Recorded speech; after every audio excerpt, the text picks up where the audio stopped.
because this might be the inner chronicle of what we are, and we have to articulate ourselves, otherwise we would be cows in a field.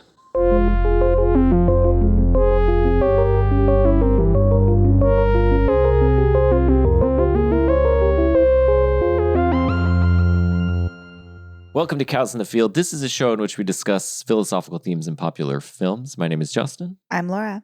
And today we begin our two-part Christmas miniseries with Chris Columbus's 1990 hit, Home Alone. Where are you going? We're going to miss the plane! When the McAllister family left on their Christmas vacation, Did we miss the plane? No, you just made it. Yeah! they forgot one small thing. Have yourself A terrible feeling. Christmas. Did you lock up? Let yourself be light. Do we set the timers on the lights? What else could we be forgetting? Our troubles will be ours. Kevin! Home Alone. Police in the northern suburbs are on the lookout for a pair of burglars who are calling themselves the Wet Bandits. We know that you're in there. It's Santa Claus and it's Elf. Get off my property. And we're welcoming back to the show Dan Harris, who's a professor of philosophy at Hunter College. Welcome back, Dan. Hello, it's good to be back.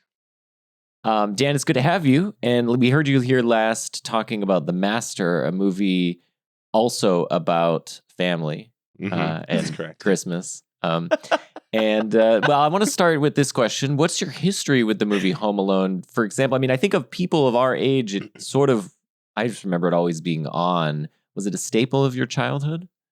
Yeah, I mean, it came out in 1990, I guess around Christmas, and so I would have been 7, so a year younger than Kevin is in the movie, apparently. And I don't think I saw it in a theater at the time. I don't think we did a lot of that when I was a kid, but I probably saw it very soon afterward, right? Like maybe that year or the next year.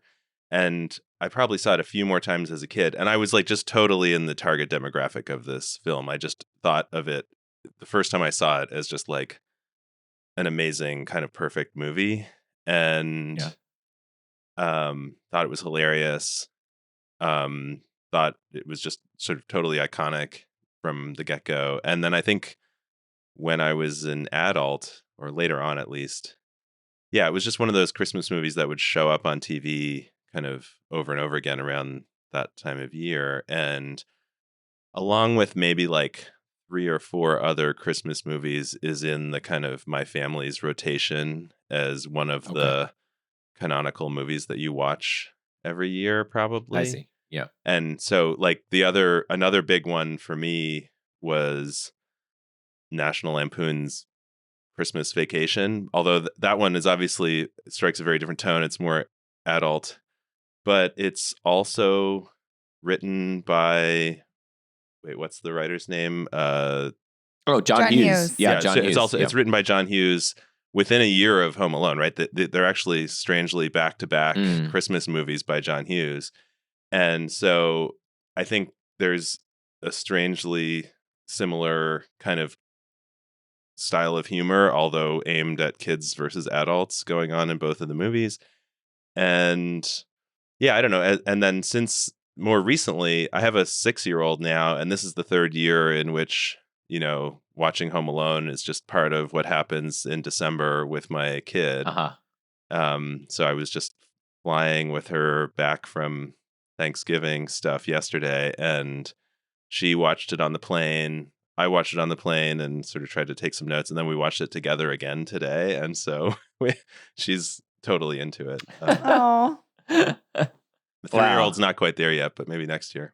Do you think, I mean, I'm curious, like, the question is really for both of you, but maybe we could start with Dan. But I mean, now you're a parent.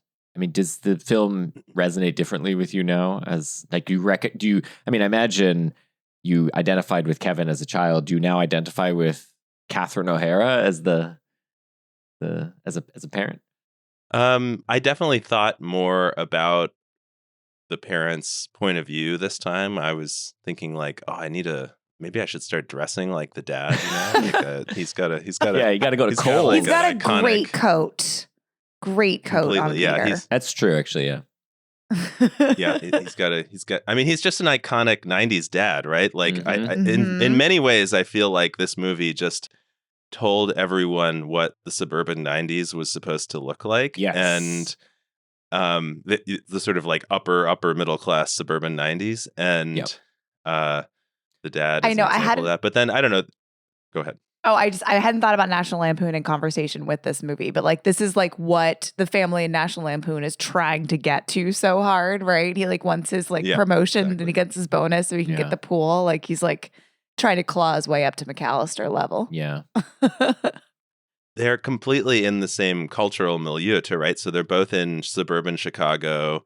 They are, you know, in a similar kind of class range, although you're right that there's a kind of micro differences in exactly which rungs they hit. And there's a whole lot of the same cultural backdrop going on in the two movies, I think. I was just going to say that, like, just to address your question a little bit more directly about do I see myself as one of the parents in this, or do I identify with the parents? I guess I think a little bit, in the sense that I was thinking a lot more this time about, like, how bad should they feel about having left their kid home alone? Like, what is the permission structure that the movie builds for us to, like, not think of the parents as having done something horrible? And I think, like, an incredible amount of work went into massaging the viewer into not, on the one hand, not being angry at Kevin and not being angry at the parents, and just kind of thinking of it as a bunch of dumb luck that they ended up in this situation. And, you know, I think that's a thing that parents do, is that we sort of constantly negotiate, like, how much am I to blame for this bad thing that happened? And the movie, I think, does an incredible job of negotiating that particular way of thinking about oneself as a parent. Yeah, I think that's right. I mean, the relationship between Kevin and his mom, Kate, is, for me, the part of the movie that actually sort of resonated the most. And in particular, her guilt over having left him, but also his guilt over what he had said to her, the last thing he said to her, which was, I don't want a family, or whatever. And, you know, I felt sort of both of those feelings now, as a, you know, which is powerful, that I felt that feeling of Kevin, of being like, at some point in my life, of just being like, I don't like these people. I'm going to run away. Whatever. They've punished me for what I felt is arbitrary. But then I've also felt the feeling, and then I've said something maybe mean and I regret it. And then I've also felt that feeling of Kate, of just, you know, feeling like I didn't do enough to stop something that, you know, for my kid, that might have been bad for them. But I mean, I think it's a real success to the movie that it can make us empathize with both in that regard. But yeah, you mentioned, Dan, about the series of contrivances leading up to sort of excuse the behavior of the parents. I mean, so what are some of these things that happen that lead into this? Well, I mean, so I counted 15 things that have to happen, each of which is an unlikely event. And it's like, when you put them all together, you get the kind of combination of things that allows the parents to leave Kevin home alone. And so, like, there's a way in which this kind of serendipity kind of drives the whole plot of the movie, or makes it possible. So, okay, so here's my list, right? So first, Kevin's brother Buzz is the one who ordered the pizza, and he did so in a way that would guarantee that there wouldn't be enough cheese pizza for Kevin, as a way of picking on him. Wait, hold on. But do we know that was done on purpose? And what's the evidence that he did that on purpose? Well, I mean, he later revels in the fact that there's not enough cheese pizza for Kevin. So you're right that there's no guarantee that he did it on purpose, but they do specify that Buzz was the one who ordered the pizza. And then Kevin is the last one to arrive at the pizza situation. So this is my number 2, right?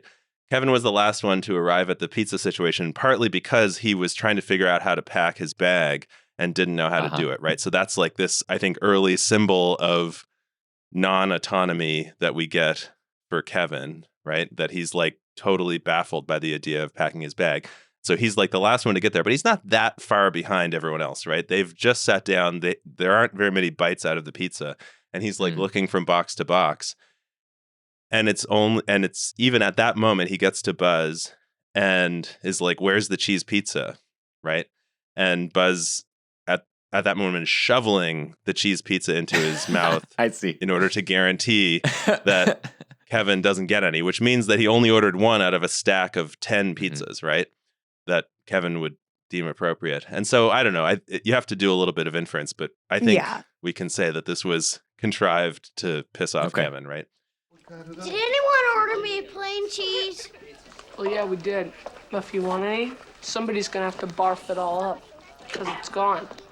Fuller, go easy on the Pepsi.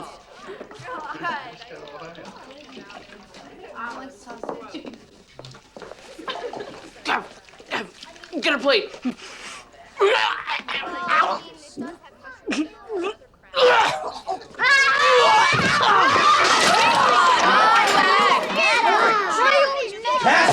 Watch it! And so then, so that's number 2. The third thing is that Kevin's mom wants everyone to drink the milk because it's going to go bad while they're on vacation, right? She says that. So there's cups of milk out everywhere, right? The fourth one is that Kevin just happens to push Buzz into the milk, and this causes chaos, right? So after Buzz pretends that he's going to throw up the pizza so Kevin can have some, the direction that Kevin happens to push him is into the milk. Okay, so then because the milk spills on the passports and the plane, this is number 5, because the milk spills on the passports and the plane tickets, by accident, we see Kevin's dad throwing Kevin's plane ticket, or at least one of the plane tickets into the garbage. Yeah, I saw that, right? Yeah. So that's a crucial detail because that's one of the things that would have led them to notice that Kevin wasn't with them once they got to the airport, right? So they had to sort of figure out how to get around that hole in the plot, and this is how they did it. So then Kevin's punishment for this is sleeping in the attic, right? So he's isolated up at the top of the house. That's number 6. So they could have punished him in some other way, but that's the way he gets sent up there early. And then another crucial detail is that the other cousin Fuller, played by Kieran Culkin, is not in fact sent to sleep in the same bed as Kevin because we just saw him drinking a Pepsi in a beautiful product placement shot.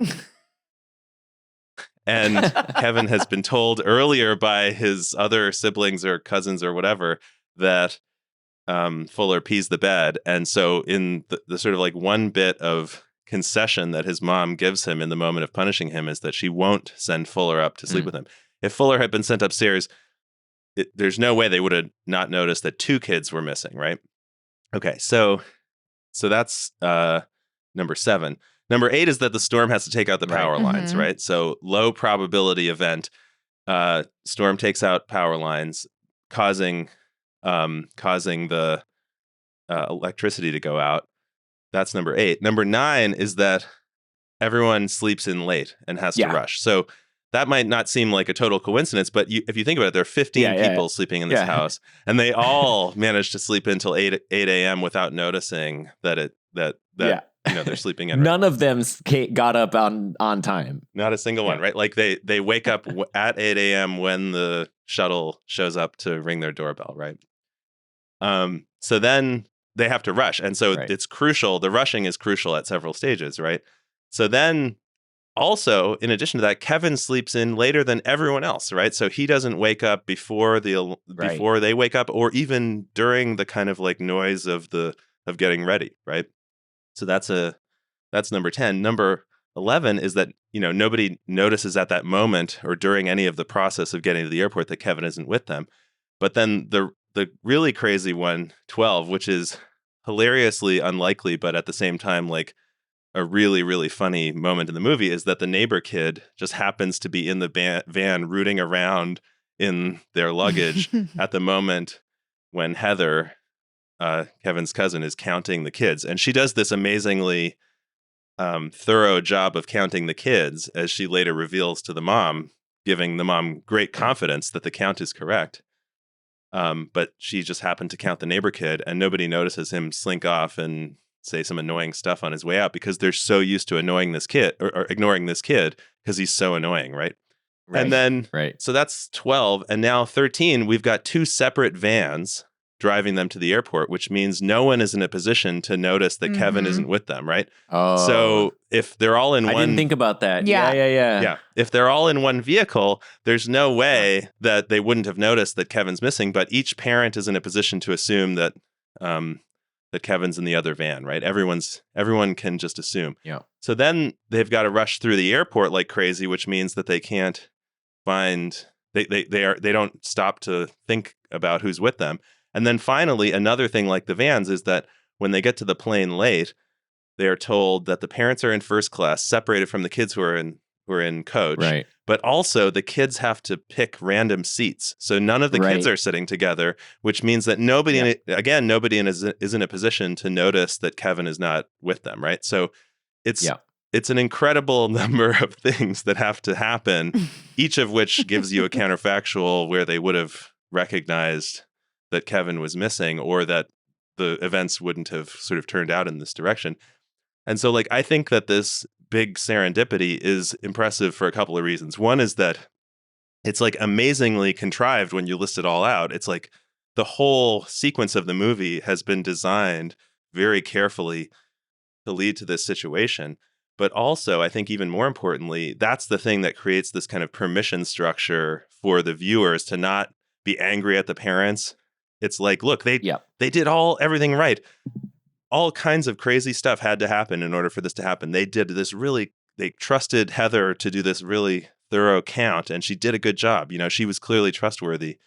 And they it wasn't their fault that the power got cut and all that stuff, right? And so it was, I think, it allows the viewer to just be like, wow, who could have predicted this? Yeah.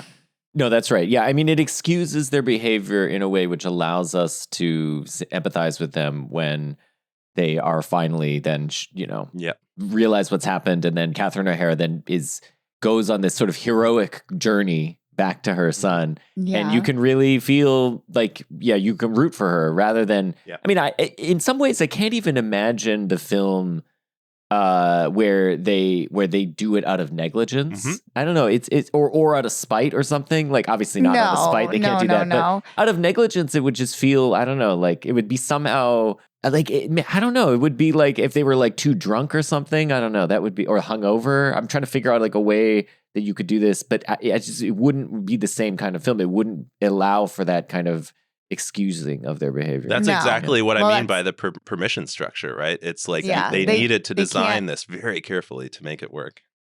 Yeah, like it wouldn't work if it was the story that John Candy told about them leaving him at the funeral home. Yeah, it's a hilarious contrast, actually. Oh my God, that is my favorite part of the movie.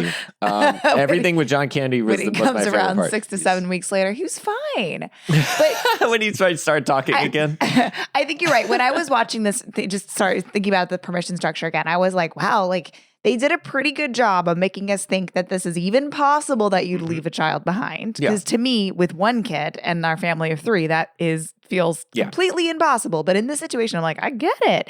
But also, like, Catherine O'Hara, I think us as viewers let them off the hook, but she does not let herself off the hook. That's the entire movie, she is beating herself up and saying, like, what kind of mother am I?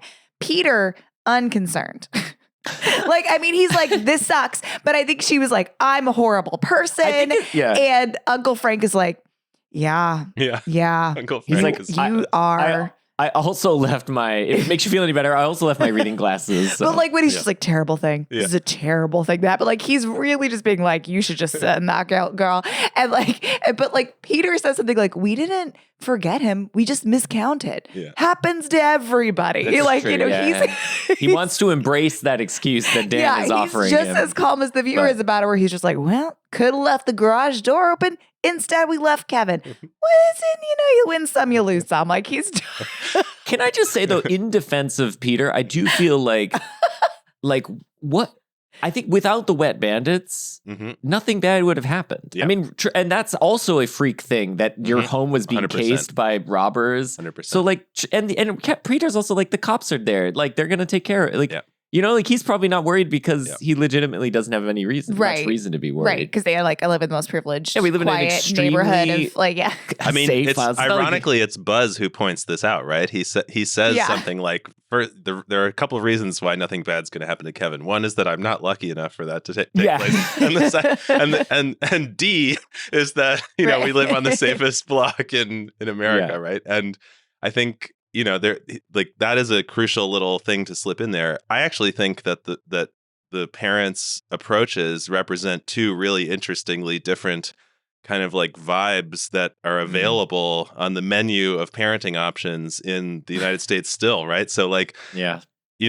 the hovering over your kid, helicoptering and making sure that if they fall off the jungle gym, then somebody's there to catch them version where you're just really anxious about it, right?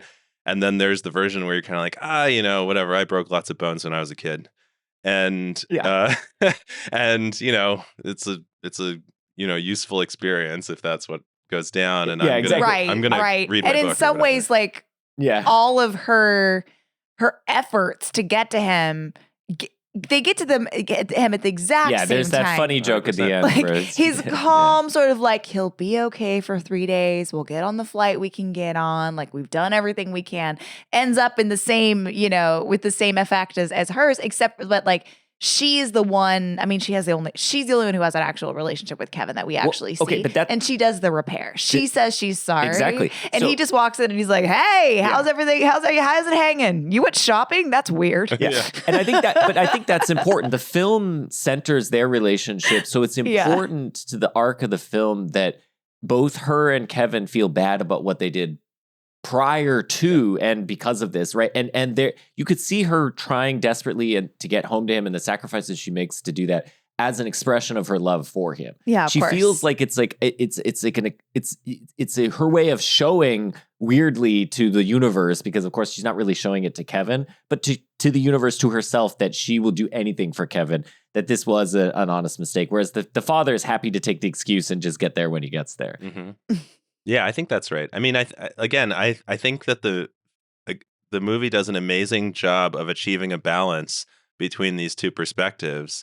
And obviously, the mother is involved in this secondary plot of having her little odyssey back to Chicago with all of these nasty airline representatives and then like and then John Hughes does not like airline representatives. Like that is it's clearly working out some stuff here. 100%. Well, I mean, who could like it's not an it's just a slight parody of an experience that so many people have had dealing at least with some kind of customer service rep, right? No, totally. I'm just thinking also like planes, trains, and automobiles. 100%. Like he's just, this is like he doesn't like traveling. Well, it's not bad. I think he just like, he's had some bad experiences and he needs to work it out in his filmmaking. Yeah. I had also read that this movie, like one of the germs of it was that he's like a really anxious packer, and he like makes a lot of lists and worries about it. And then he like made some joke like, I hope I don't forget my kids one time. And like, that, I don't know. I'm trying to wonder because Justin knows I'm an anxious packer, or rather that like every stress dream I have is about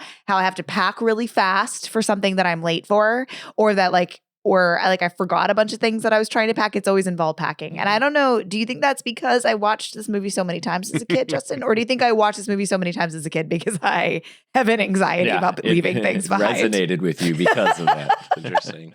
But how could I have like as a child when my bag was packed for me have that anxiety already? Or do you think this is like, this movie did something to me? I mean, there's another theme that I think is like worth like just talking about at the start, like overarching the entire movie, right? There's all these serendipities, right? But then the other thing that I find really interesting about how this movie sort of connects up to sort of various genres of which it is a part is that, it's a trope in kids' movies that the parents die, right? And and the parents don't die in this movie. It's an important, but for all intents and purposes, Kevin thinks that the parents are dead, right? Yeah. And it's amazing. I never had really put that together until recently, like until I was starting to try and think about what's going on in this movie. Because, like, again, if you go through all these classic kids movies like Bambi and Tarzan and Lion King and Harry Potter and Frozen and Spirited Away and Star Wars and all these other movies, right? Like dead parents is like a crucial thing that opens up the plot and makes it possible for the adventures to happen and all this stuff, right? And that's totally there's a version of that going on here. And in fact, it's like a particularly dark version of that, right? If you think about it, right? The movie doesn't really want you to think about it too much. It's not just that Kevin thinks his parents are dead. He thinks he killed them with his mind, right? He thinks that he made them disappear out of spite and resentment and that they may never come back.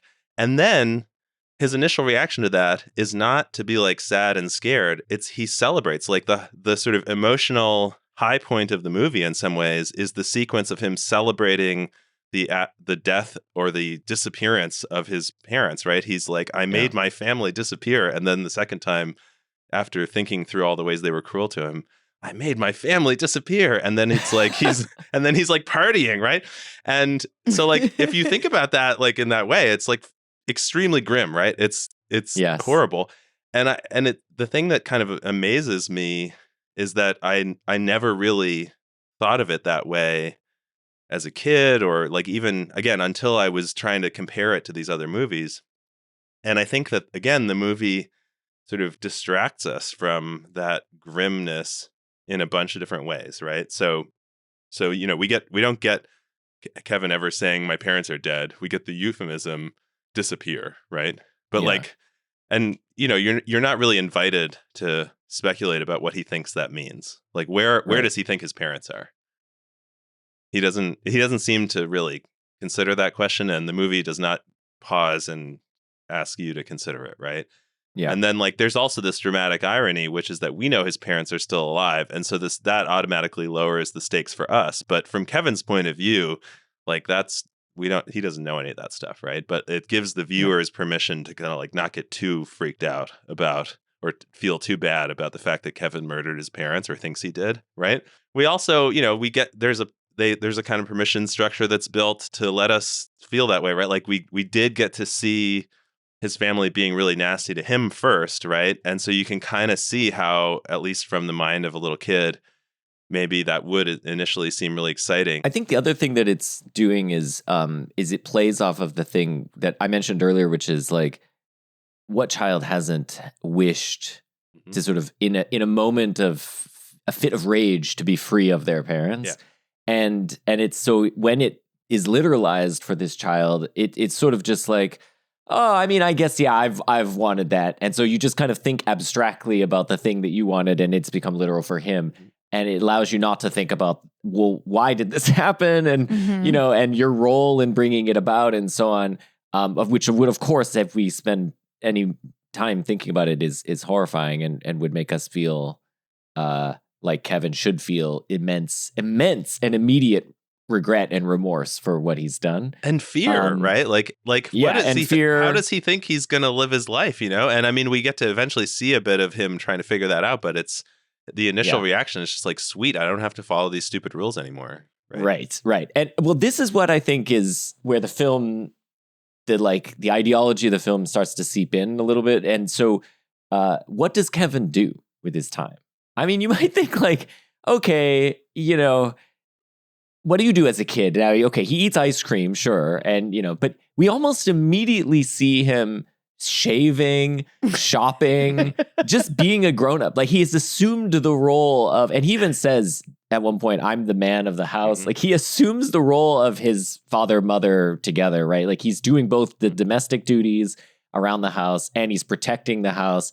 And so if you sit back and think about this for a second, you're like, that's horrible. Wait, what kid wants to do all their fucking parents' jobs? Like, you know, and I think that's where like the film. Well, I think there's two things. I think there's something a little more complicated than that going on, Justin. Because there's two stages to his kind of existence as an independent person, right? As the man of the house, right? So the initial thing that we see him doing is just doing all the stuff that he's not allowed to do because his parents impose these rules on him, right? So his initial existence as a kid who's home alone is continuous with his old existence, where he's just suddenly freed from all the shackles of parental bondage or whatever, right? He's eating ice cream. He's jumping on the bed with popcorn, with shoes on, right? He's like riding his toboggan down the stairs. He's watching his toboggan. And you're such a Canadian, Dan. That's what that is. That's the kind of sled that is. Okay, fair enough. Sure. Yeah, he's going through Buzz's stuff. Yeah, Buzz, that's right. going through all your private things. Well, he watches the naughty whatever the like film he's not supposed to Angels see. with dirty faces. Yeah. Wait, angels with what is it? Filthy souls. Filthy souls. Angels with filthy souls. Yeah. Filthy souls. Yeah, Dirty Faces is an actual movie. That's the actual movie. Yeah. So that's like stage one is like he's just I'm released from these stupid parental rules, right? But then there's a very sudden pivot, and it coincides with the first moment when the burglars show up and try the door, right? So the burglars come, he gets scared for the first time, and he has to sort of face the realness of this situation, that it's not all just kind of eating ice cream or whatever. He runs up under the bed, and it's at that moment that he comes back outside and he says, "I'm not afraid anymore. He says, I'm the man of the house. I can't be acting like this." And he comes out and he says, "I'm not afraid anymore." And, then promptly gets scared back inside. But it's only after that we then get the scenes of him acting like a grown-up, right? Starting to be precocious and shaving. And, so there's this line where he says, "I took a shower washing every body part with actual soap, including all my major crevices, including in between my toes and in my belly button, which I never did before but sort of enjoyed. I washed my hair with the Don't Formula shampoo and used cream rinse for that Just Wash shine. I can't seem to find my toothbrush, so I'll pick one up when I go out today. Other than that, I'm in good shape."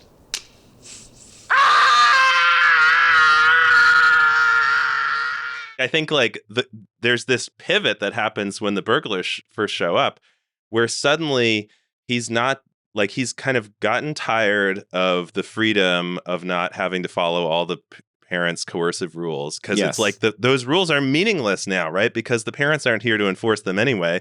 Yes. So who cares about those rules? The question I have to ask myself now is like, what rules do I want to live by, right? What are my rules? And it's the appearance of the burglar that starts having him like improvise his own rules. And you're right, though, that the rules he comes up with are these kind of like reproduced versions of his own parents' like bourgeois way of life or whatever, right? And, exactly. And so there is this hilarious kind of social reproduction thing going on, where for him growing up just means like acting like his parents in the most hilarious, superficial ways. But it's the appearance of the wet bandits in his life that forces him to start asking himself these questions, I think. Yeah, I think that's right. It is striking to me how quickly that happens, though, because I think he spends less than 24 hours acting out his childhood. I think it's the next day that he's shaving, but also he sleeps in his parents' bed the whole time.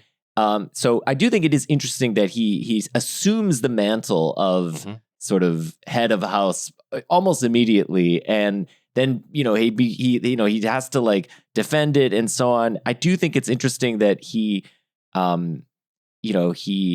in a way sort of becomes both his father and his mother. But what I think is really interesting, and why the film, I don't know, this really feels like where the film is like introducing its own John Hughesian whatever style of boomer ideology at us, is that he begins to then, when he misses his family, reproduce the traditions. So he puts up a tree and he hangs stockings and he does all these things to like kind of retain that, like he seeks the return to the traditions that have been wrested from him because of the absence of his parents. And the film presents this as like, this is good, right? This is all good. Like this is what you should desire. He should there's no alternative ever presented. Like Kevin never considers like, maybe I should just go to the police or maybe I should call like some other family member or whatever. It's just like, no. The good thing for him to do would be to stay in the house, become his parents, and defend his house from robbers. Yeah. I mean, I do think that is a somewhat gradual, like, I mean, obviously it's the whole thing is 3 days or something. And so it can't be that gradual, but it's presented to us as in stages, right? And so like the decorating of the house and the cutting down of the tree, that all happens, I think, on Christmas Eve. It's Christmas Eve. Yeah. Right? Christmas Eve. So that's like a couple of days in. And so I do think like you're onto something with the kind of like the version of family tradition or the kind of values that are represented in the fact that he's putting a real Christmas tree in his house that he cut down from his backyard, and he's hanging up the stockings and stuff. And I do think that there's like a kind of a commentary in this movie on changing American values and stuff. You know, so the fact that they're flying to Paris, and that's maybe number 16 on the list or whatever. Like, why are they going to Paris for Christmas? Why aren't the uncle and aunt, who've left their kids behind, by the way, to go to Paris? Yeah. Like, why aren't, so like there's this original sin kind of thing going on in the background of this movie, that like the reason that they're not going to be there in the first place is that the fancy uncle who's buying first class tickets for his siblings but not for the kids is like living in Paris instead of America, right? Where like, you know, who knows what kind of Christmases happen there. And ones with shrimp. Shrimp cocktails. That's for later. Frank. That's not Christmas food, Paris people. I mean, get out of here with you. Yeah, that's great.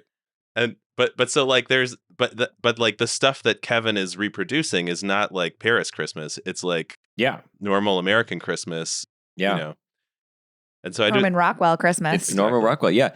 Well, I mean, I also think it is the parents also express, I think, a kind of, and again, the forgiving of the parents is, I think, important to the ideology of the film as well, which is that the parents are like John Hughes. So these are like boomer parents, and it's a representation, as you put it, as like the boomer nuclear family in the 90s. Mm-hmm. This is like a representation of immense wealth, but portrayed as ordinary. 100%. Like that's the crazy thing. It's like it's portrayed as just like, this is everyday America. Yeah. But it's like insane how wealthy these people are. But then they themselves don't think of themselves as, I mean, I think they themselves think of themselves as good parents. Like they're like, oh, we're lenient, you know, with our kids. We do our thing. Probably if you think of like in contrast to their parents who would have been in the silent generation, they would have been beaten and, you know, forced to work or whatever. You know, they you know, they're like, oh no, we're letting our kids do whatever. Our kids have free reign, and in a way, like, so the generation represented by Macaulay Culkin here, which would be our generation, basically millennials or like, you know, elder millennials. You know, we're the generation that's grown up spoiled, and this 100%. Kid is spoiled. Like his kid has so much stuff. 100%. It's got all these toys he can use as weapons against these. Yeah. So I think the boomers sort of see, they're like, well, look, we have all these spoiled kids. Like our life, this is it. We've like achieved the perfect American dream. Like the silent generation had to fight for it, and now we have perfected it in terms of like economic prosperity and so on. And I think so they sort of see.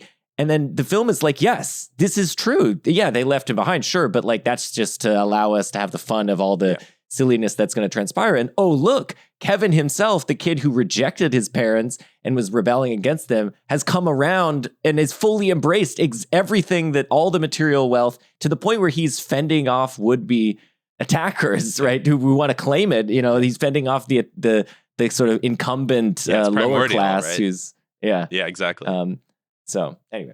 Yeah, I think that's right. And then, I mean, so the dad does give the speech on the plane about how he's like, well, when I was a kid, we had to go in the station wagon to my aunt and uncle's house, and that sucked. And they're having the time of their lives back there in coach. So they get to fly to Paris. But you're right that like, not only do they get to fly to Paris, but they get to live in a gigantic sort of McMansion, and they get to have an incredible amount of wallpaper in their home, and they get to, you know, like have like BB guns and tarantulas and like life-size, you know, Michael Jordan cutouts. And, you know, like you're absolutely right that there's like this incredible portrayal of the American dream, like perhaps for me, at least, the most crystallized portrayal of what it meant to be a successful American family that I have in my repertoire. Right.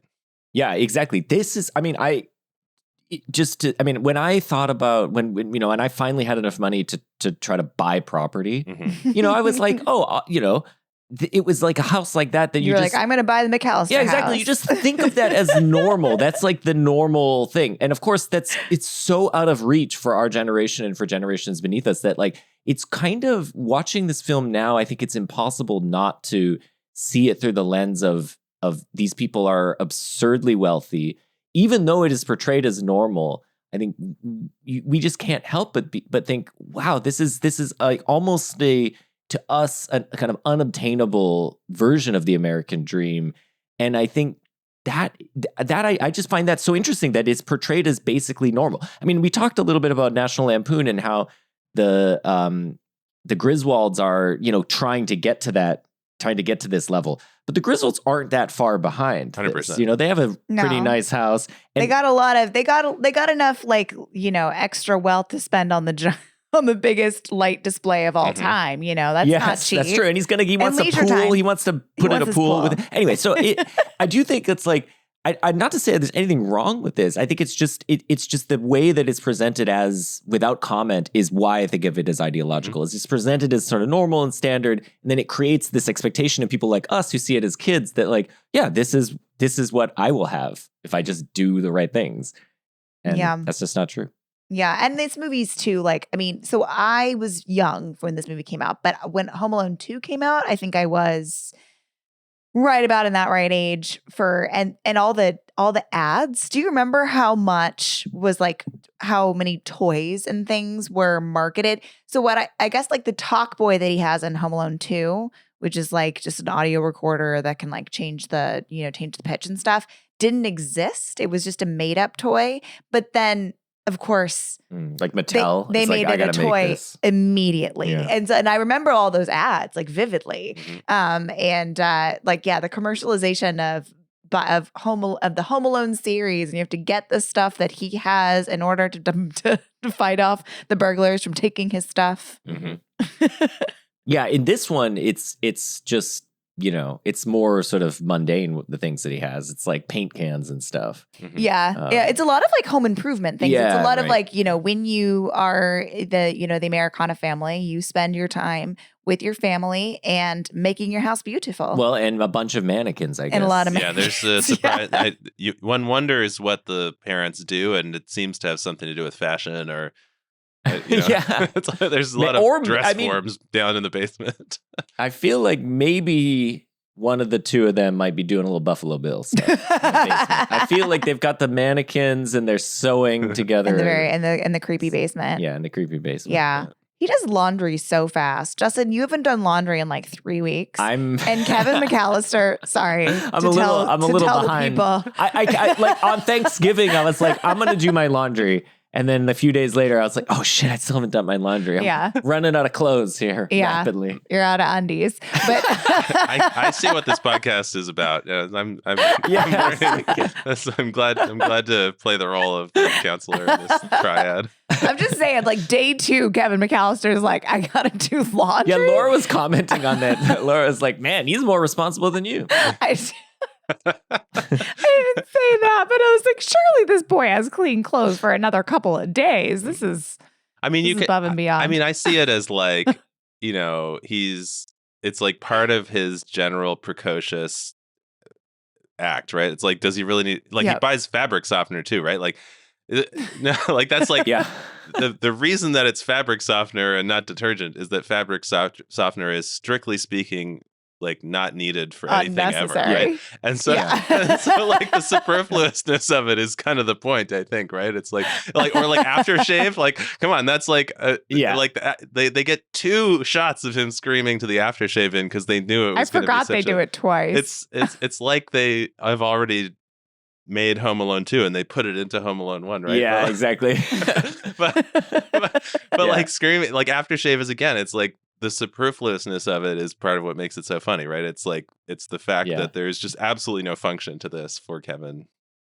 I think he also wants an ADA approved toothbrush. American Dental Association, love that. Yeah, he's like, I want to, but okay, so let's talk a little bit about the Wet Bandits. I feel like they make an entrance. I mean, at the beginning, we see Pesci at the beginning as Harry, as sort of police officer dressed as a police officer where all the children are running around and he's trying to get their attention to figure out whether they're leaving for Christmas.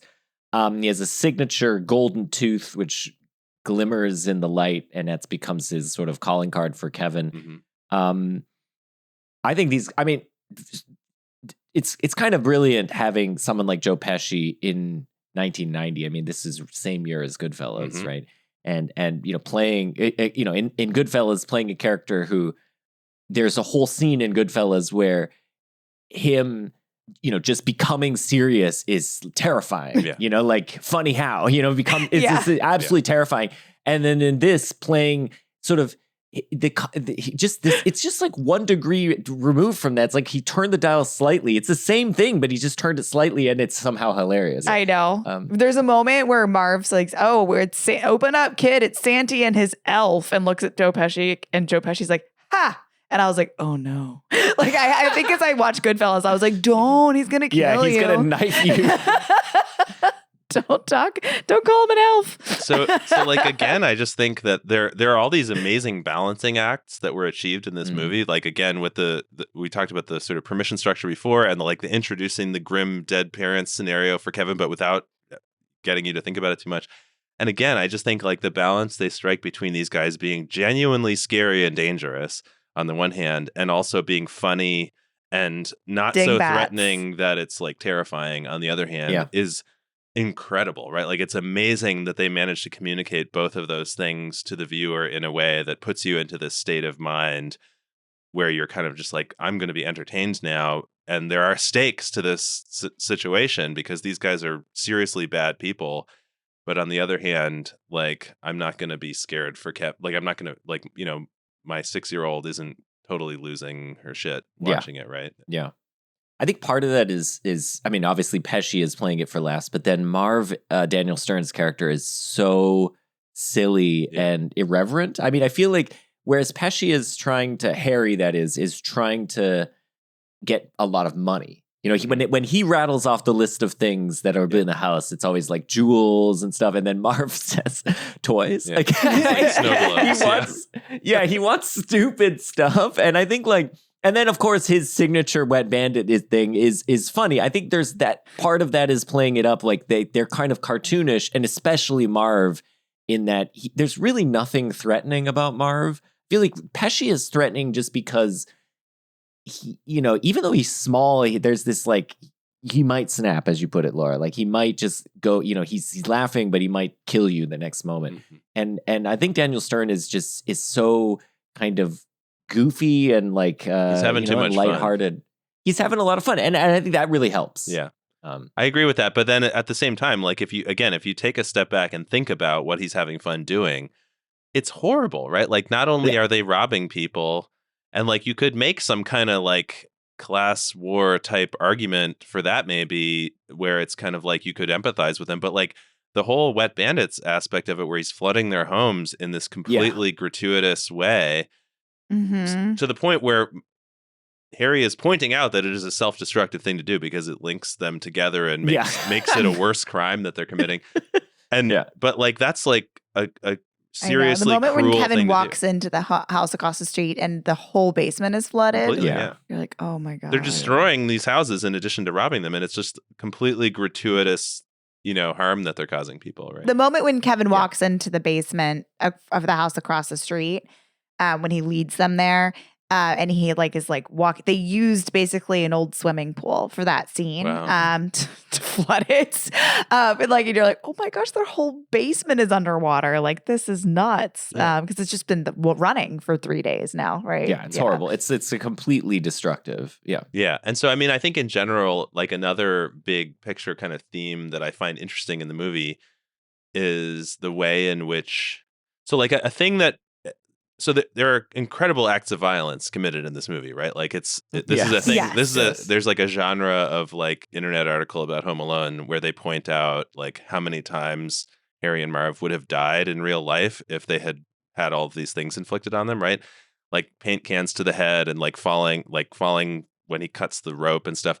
Like those are fatal injuries probably for most people. And so again, there's an interesting question about like, why is that in a kid's movie that's rated PG and not even PG-13? And like, how is it that we get to sort of enjoy it, right? And in general, I think there's an interesting thing about how movies give the audience permission to enjoy cathartic violence. So this is something I really associate with Quentin Tarantino movies, right? Like every one of his movies like gives you like creates an elaborate scenario that makes it okay to just enjoy people getting their heads cut off or something, right? Like, oh, it's okay, it's Nazis getting their heads cut off, or like slave owners, or it's like revenge for the worst possible crime that's ever somebody could ever commit, or whatever, you know, like it's that kind of stuff. And in some ways, I kind of think that Home Alone is like one of the most masterful examples of that kind of audience manipulation effect that I've ever seen, right? So, you know, so part of it is that the wet bandits are truly bad people, but also they're really kind of stupid and horrible, and they're doing these completely premeditated acts of destruction and home invasion, right? And then on top of that, like, it's very careful to set it up so that Kevin is never the aggressor. They are always getting hurt as an effect of their own attempt to enter the home or to go after Kevin, right? So it's all this very kind of self-defense-y thing, and it's represented in many cases as self-inflicted, even to the point where, you know, at one point Harry is like hitting Marv with the crowbar to get rid of the to get rid of the tarantula, and repeatedly underestimate him, right? That, you know, at some point Marv says he's a kid, kids are stupid. But of course, instead, what we're doing is like constantly marveling at Kevin's ingenuity that he like set up all these booby traps in a couple of hours. And then, of course, there's also the fact that it's like all these tropes of cartoon violence, right? So it's like watching a Tom and Jerry cartoon with like the underdog mouse attacking the violent cat, and you know, it's interspersed with all this humiliation. So some of the things that Kevin does to them are not even like, there's no point other than to humiliate them, right? Like he tars and feathers Harry, right? Yeah. And like what? How does that slow down? You know, it's just it's just to humiliate them, right? Yes. And so like I just think like you put all that together, and it's this it does this incredible job of getting us to just kind of sit back and enjoy this horrendous graphic violence. Yeah, and it is really funny. Like it is truly, it's hilarious. Like, I mean, watching these guys, but I think it is a big part of it. I do think is the cartoon thing, because I do think they are portrayed in this really cartoonish way, and then the violence that's done to them it's like if you slipped on. It's like slipping on a banana peel is funny, but slipping on, I don't know, just tripping on the crack of a sidewalk isn't. For whatever reason, it's like slipping on a banana peel. It's like maybe there's just like there's a trope here, and the trope like triggers in our minds like, oh, this is fine. Like I've seen this kind of thing before. And this is playing off all of these sort of cartoon tropes, like also you mentioned Tom and Jerry, but also like Roadrunner, Wile E. Coyote, and it's of course always the villain, as you put it, that's getting hit. If it was the Roadrunner who was getting squashed, we would not be laughing. But it's Wile E. Coyote getting hit with an anvil, and again, you know, he gets hit with an anvil. Marv gets hit with an iron. Like there's this. I think they've found a way to like recall these images from cartoons that have sort of sanitized this kind of violence in our minds, and so when we see it and we're just like, oh yeah, that's fun. It's like a cartoon. That's right. I will say though, the feet stuff like makes me curl up in a ball. Stepping on a nail is intense. Stepping on a nail, and then he later then steps on like broken on the glass ornaments, and that one I was like curled up in a ball. I felt that one. I mean, a bunch of these things are disfiguring.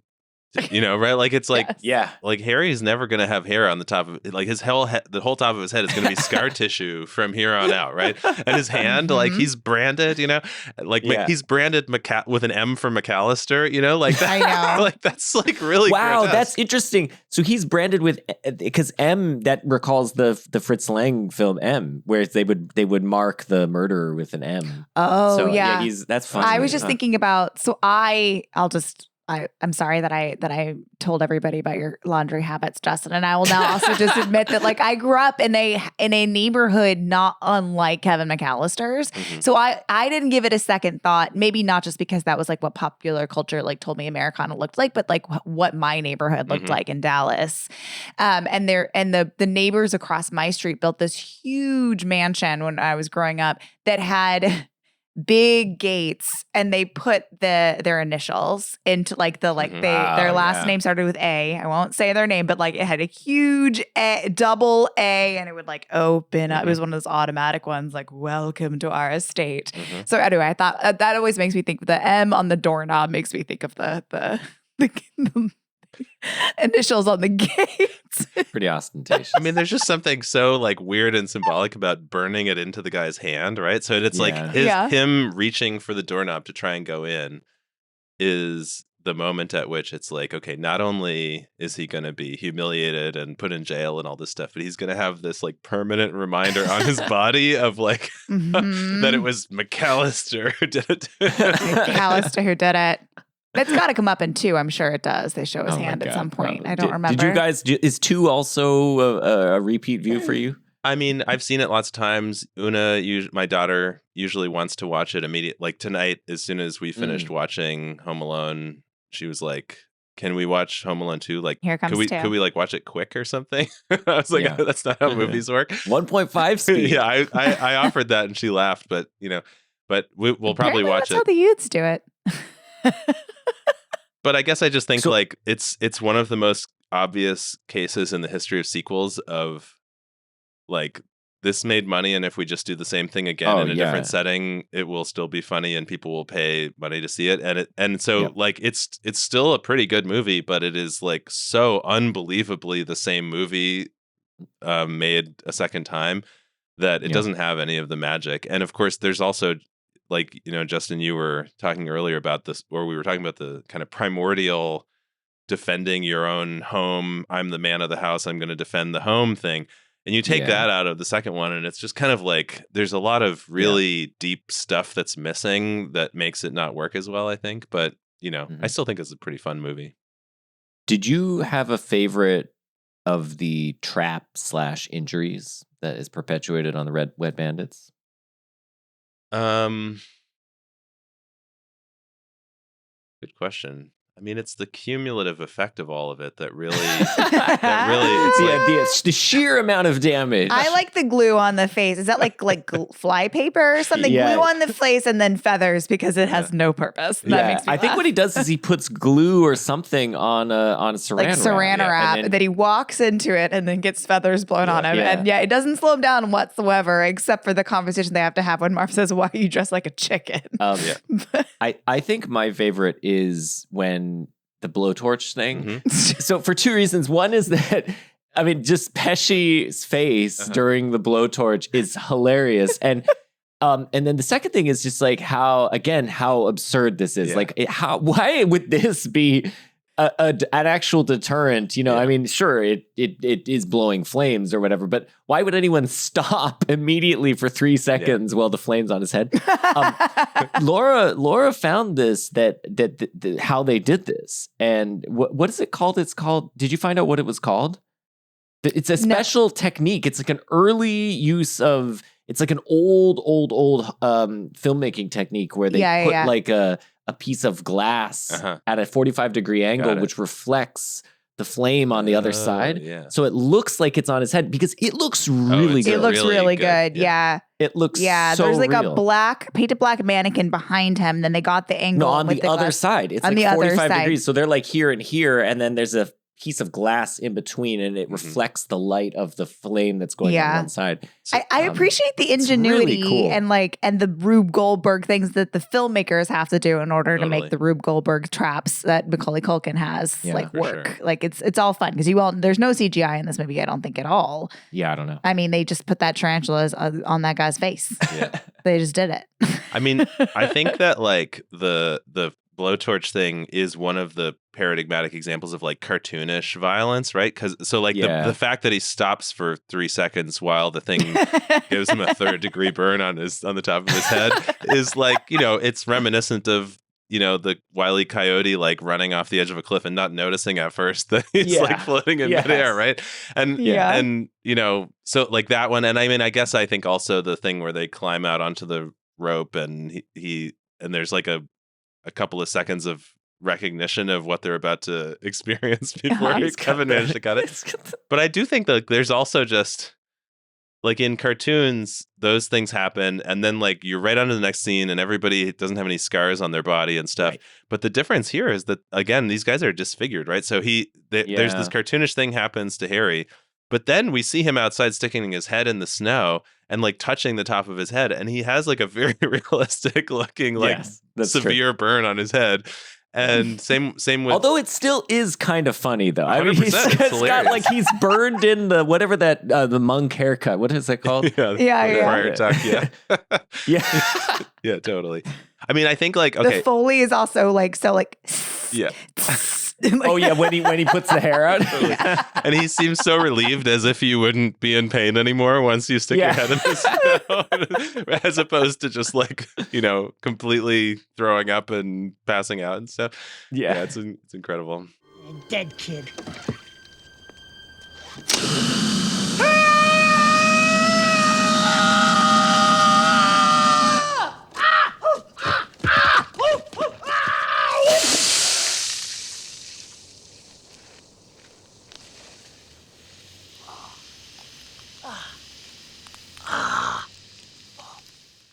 So I think like in retrospect, the thing that the thing that was probably most iconic for me is the paint cans.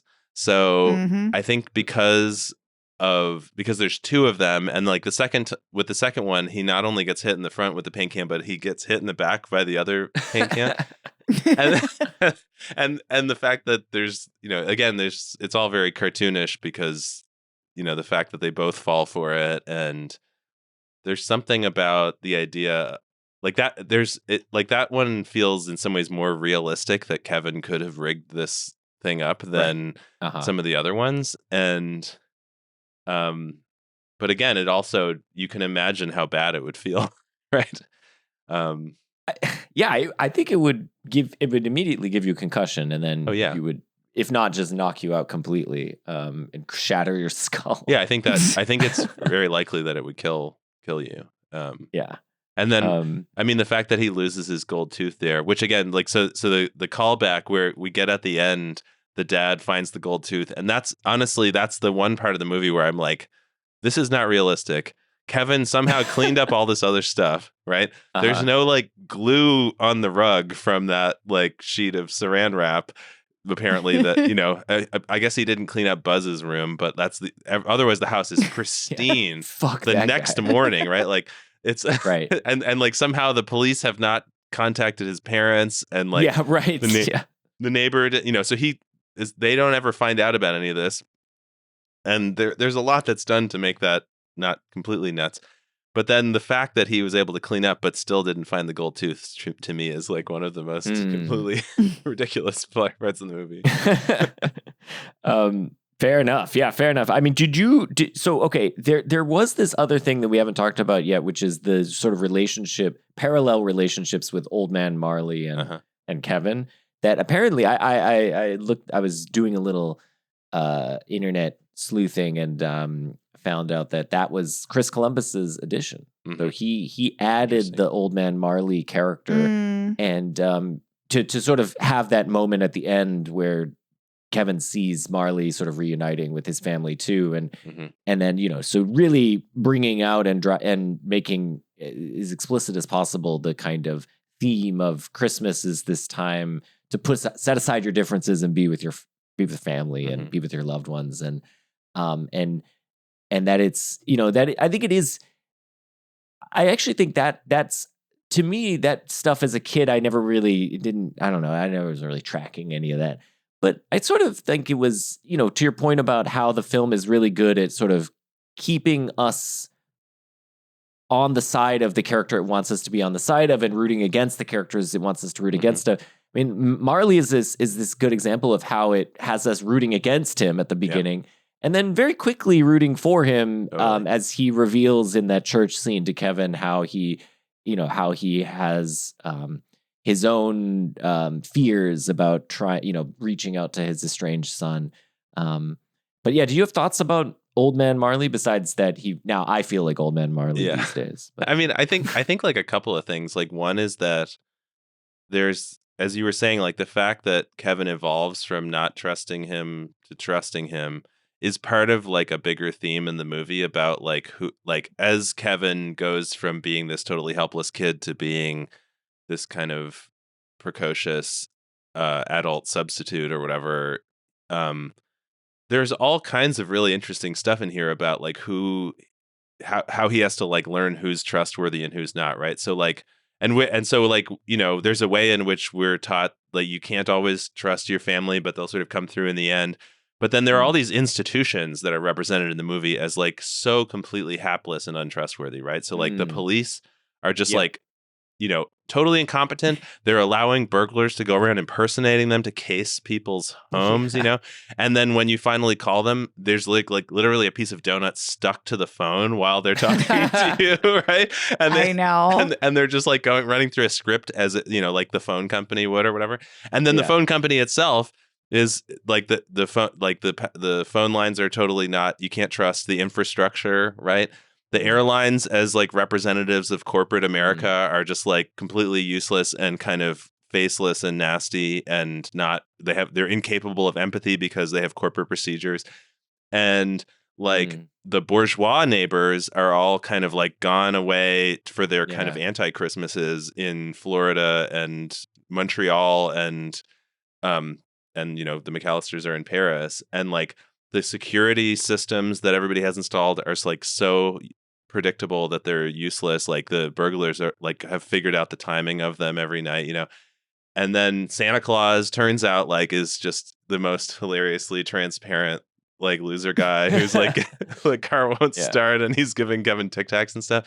But then so like those are all the people who are like all these social institutions are just represented as like completely of no use to Kevin, right? Like just like not possible sources of help.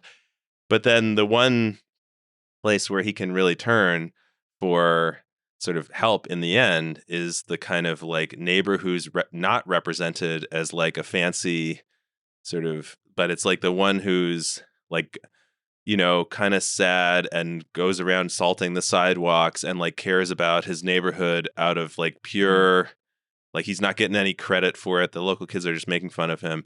And he's just got this pure kind of like neighborly kind of, and so I think this connects up to the thing we talked about earlier about like, anxieties about the changing sort of social bonds in America or something like that, where it's the neighbors who kind of stay put for Christmas and who, ultimately are going to patch up their problems with their family. And what he really cares about is just like getting to know his granddaughter. That's the only thing he really wants. And that's the only place you can really turn and trust within contemporary society or something like that. So I think like that's one of the things that Old Man Marley is like doing for us in the movie. Just on institutions, I want to hear more about that. They also their reconciliation as it is happens in a church. Mm-hmm. Yeah. And so there is this sort of one institution that sort of is playing this role. The role that it plays is the propagator of tradition and values and so on. And it's where Old Man Marley is sort of, both him and Kevin are able to sort of advise one another as far as their situations. But he uses it at Haven twice because he also gets back away from the wed bandits 100%. when he gets in the crash. Yeah. That's right. But although it's represented as this amazingly passive institution, right? So it's like a place where he can hide. It's a place where he can meet his neighbor, but it's not as though there's but we never see a minister or a priest or another. Yeah, totally. I mean, there are various forms of kind of like supernatural hints at things going on in the, like the fact that his mother wakes up and realizes or starts thinking about having left him at home right when he screams mom, and right there's this shot right when the power line is about to get broken where it zooms in on Santa Claus. And so like there are these little very subtle hints at supernatural forces at work in the movie, but it's yeah, I wouldn't say that the church is. It's not like there's any agency there. It's just a building that has connotations or something, right? Yeah. It's like a refuge, but sorry, I interrupted you. Yeah, no, I mean, I was just going to say, like, the other thing that Marley does, I think, in the movie is sort of gives this kind of, there's a kind of like ghost of Christmas future kind of thing going on where Kevin, by the time he's getting to know Marley, it's like dark on Christmas Eve already, right? So he's in the stage where he's starting to have regrets and he's feeling lonely. And there's this way in which Marley, having alienated his family, and he's actually been living the Home Alone life for many years and knows what it's like. And he's this old man now, and he can't even see his granddaughter. I maybe he's never met her. You know, he had a fight with his son, and they haven't spoken in many years. It's this like glimpse into the future of like what it would be like if Kevin really continued to get his wish and his family didn't come back. And, you know, it's a total bummer. And so by having Kevin give him the advice about how he should call his son, it's like that's this externalization that we get of Kevin like realizing that he wants to back up and not be that guy, right? Like that, like I thought I wanted this, but it's a way of us getting to see that thought process happening. And again, I think that it's the invisibility of that ideology that I think is interesting because it's never presented in the film as a viable alternative that one might want to leave their family, that one might have a family that is actually bad and that it would actually be better for you to be apart from them. It's just presented as, you know, I think Marley even gives voice to this. He says, how you feel about your family is a complicated thing. Especially with an older brother. Deep down, you always love them. But you don't forget that you love them. And you can hurt them and they can hurt you. And that's not just because you're young. It doesn't matter the kind of contingent feeling you have towards your loved ones in this moment. They're your family. So you can never. And I think that is something that is a view that has changed, I think. I mean, it's not been overtaken by any means by the alternative, but it's the alternatives to that have become more viable in our generation and in Gen Z. That the idea that no, actually found and chosen families might be just as viable alternatives of community to your birth family. And especially, I think a lot of this is reactions to cultural reactions to the sort of increasing divorce rate, especially among boomers. And that we see, how many kids, friends of ours, were kids of divorced parents that we knew, and that we sort of saw the lie of this kind of idea. But again, I think it's so interesting that here it's presented just as no, this is just obviously the truth. Yeah. And it's fine. I mean, I'm not criticizing it. I just think it is interesting that that's how it's presented in the film. Yeah. I mean, there's a deep cultural conservatism running through the film that we've touched on a couple of times. And that's like an aspect of it. I mean, I think it's worth noting that, so this is 1990. We're like a few generations into, or like a few decades into having rising divorce rates, both parents working outside the home, and so the odds of a kid actually being home alone, after school or something, is that's like an actual phenomenon that you might think is sort of vaguely in the background of this movie. That there are those are the kinds of things that a lot of Americans, I think, were probably feeling anxious about at the time as the sort of non-cartoonish, entertaining version of being home alone. And the movie's commenting on that in an incredibly indirect way, but the way in which you're right that it's sort of calling back to these kinds of traditional values. Again, that, by the way, that's something that really ties this to the National Lampoon's Christmas Vacation movie really directly, right? That's an incredibly nostalgic movie. There's all this stuff about the 50s going on, and he's trying to recreate this version of Christmas that is bygone. And show his parents that it can still be done and stuff. And so I think like that is like a kind of John Hughes sort of that's like something that's running through a bunch of these movies. Yeah. There it's presented as an anxiety about the change, and then here it's presented sort of as a given where the natural endpoint is they will all reconcile. And and to be fair, you were crying when it does hit the reconciliation of Kevin and his mom and of Old Man Marley 100%. And his son is really, it's earned and it feels real. And it's the kind of thing where one can only hope to be able to have that level of openness and intimacy with their loved ones. Yeah, I agree. It's a good thing. I just think it's, it's challenging in many cases. Final thoughts, Dan. Do you have anything that we haven't hit yet? I mean, we have John Candy as Gus Polinski. Mm-hmm. That hasn't come up yet. I mean, very briefly. Hilarious. Apparently he improvised most of his lines. I don't know. I think he's great in this. I think that he and Uncle Frank are my two favorite characters in the movie. So okay, yeah. So like they're both. I forgot about Uncle Frank. He's so fun. He's the best. He's just like he's like. I mean, one of the things that I love about the movie in general is that it does so much with like these telling details where you only get like this one little snippet of a person, or a few little snippets, but you get this unbelievable glimpse into this big personality that you can tell is behind it. So like Uncle Frank, it's like you get. I don't know, how many lines does he have in the movie? Like 10, Yeah. But every one is just pure gold. You're just like, what a total jerk.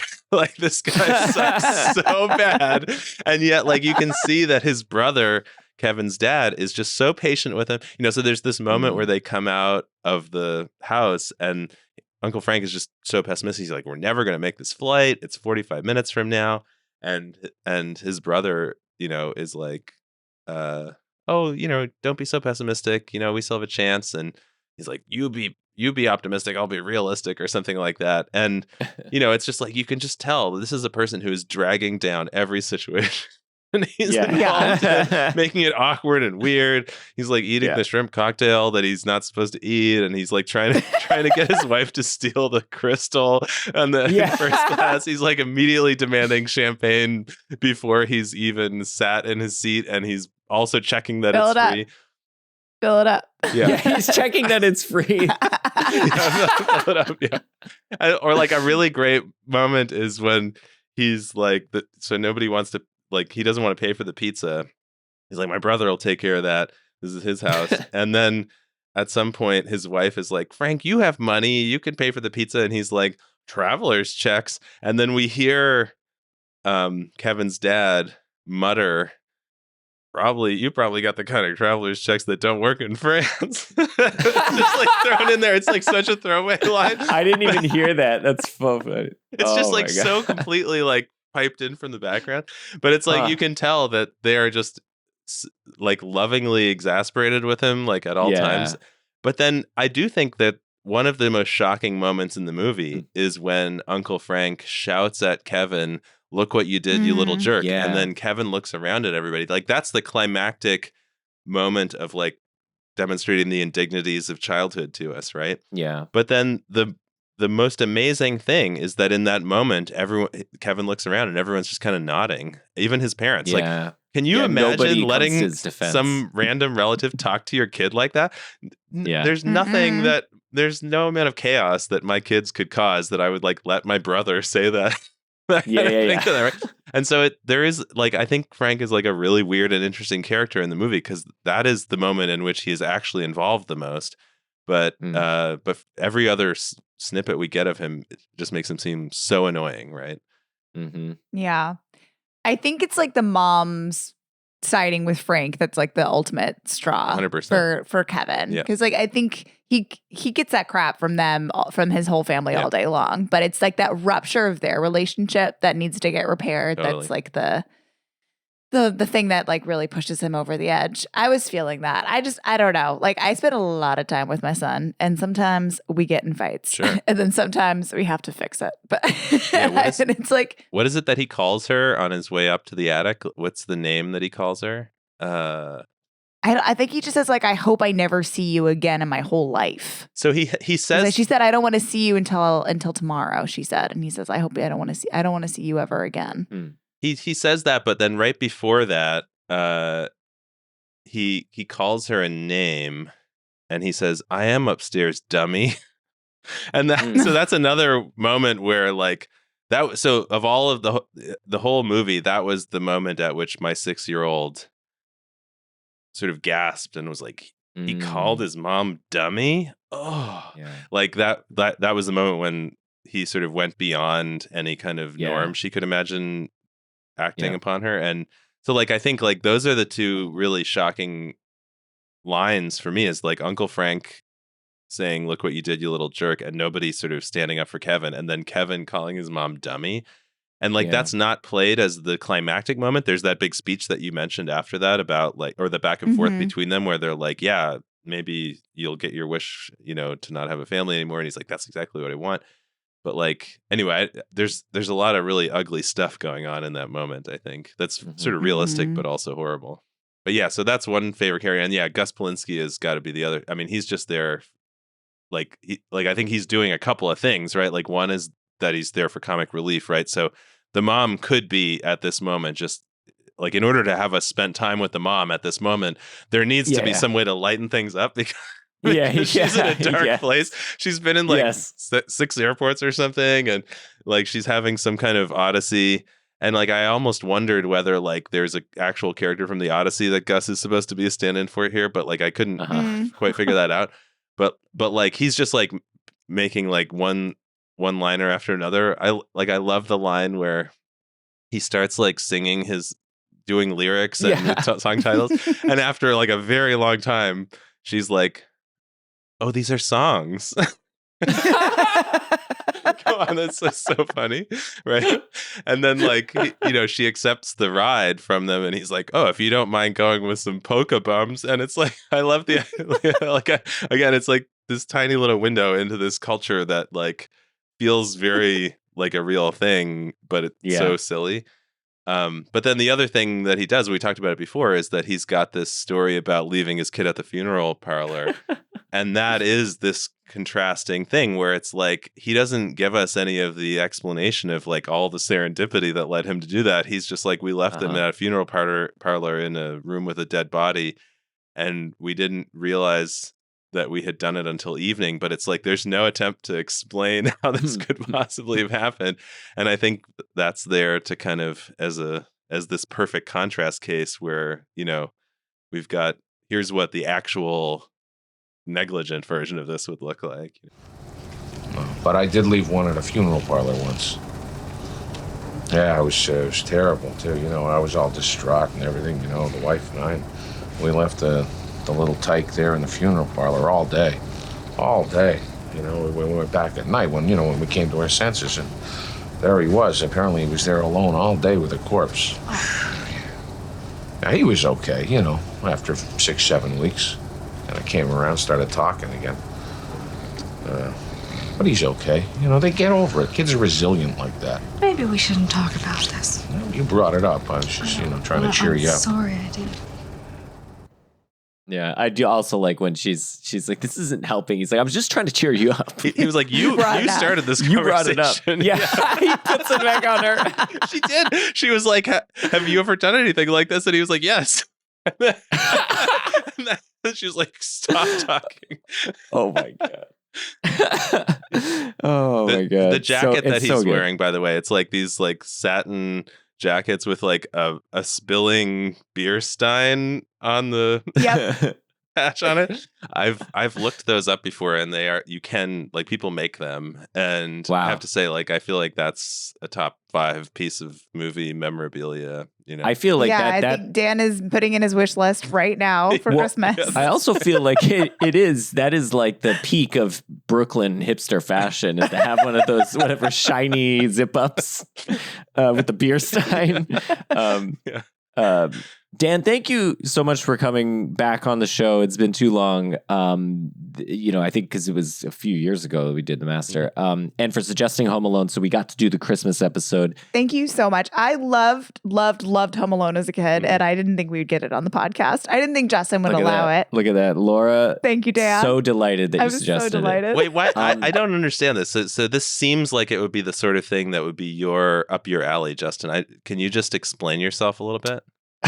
Can I explain yourself? I don't know what it is. I know what it is. You're a Grinch. You don't like anything fun at Christmas time. I think actually, to be fair, given that we do a Christmas movie every year, it would be inevitable that we would end up doing Home Alone. It was one from our childhood. I think you were setting us up like I wouldn't have, vetoed it or something. No, not at all. I don't think it's a movie that is as important to me as it is to you guys. Mm-hmm. But fair. It was a movie that was on a lot, and and I find some parts of it really funny. But yeah, Justin's like, I've seen it. I've seen it. It's a movie. It's a movie. On that lovely note, after we just went through the movie and praised in loving it and so detail. On. Yeah. Dan. So social media is a weird place right now. Mm-hmm. Do you want to share your social media information so people can follow you on whatever, and go to your website and read your philosophy? You're working on stuff about communication. No, just come to Prospect Park and maybe we'll bump into each other. We can touch grass together. Pushing strollers together. No, I don't know. You can find me in various social media places, Daniel W. Harris, but I don't really go there very much anymore. And Yeah, I feel like social media is just like a hellscape. Yeah. Like we are only nominally on Twitter. We're now more on Blue Sky than Twitter. Yes, so yeah. Okay. Well, follow Dan, and you have a book coming out, right? Coming out is let's not get ahead of ourselves. But yes, there is a academic press book at some stage of being created. Yeah. Yeah. So Dan will have a book at some point. It's not about Home Alone or film. No, no, it's about how we communicate with each other. Yeah. There's a certain, of course, it's relevant to everything possible. I have this colleague who teaches philosophy of art and takes her students to plays and the MoMA and stuff. Yeah. And I'm always joking with her that unfortunately, there's already enough language to observe in class, and I don't have any excuse for taking my students to another location. But yeah, so that'll be what it's never too late, Dan. You can always pivot into philosophy of art. Mm-hmm. It's That's where true. everyone's ending up. So I've heard, yeah. Okay. So anyway, thanks, Dan. And we are at CowsPod on Twitter or Blue Sky at cowspod.com on Blue Sky. You can find us on the web at cowspod.com. In 2 weeks, we'll be doing all 3 Grinch movies with Emily St. James. That'll be on December 25th. So tune in for that, and we'll see you then. Sweet. Bye.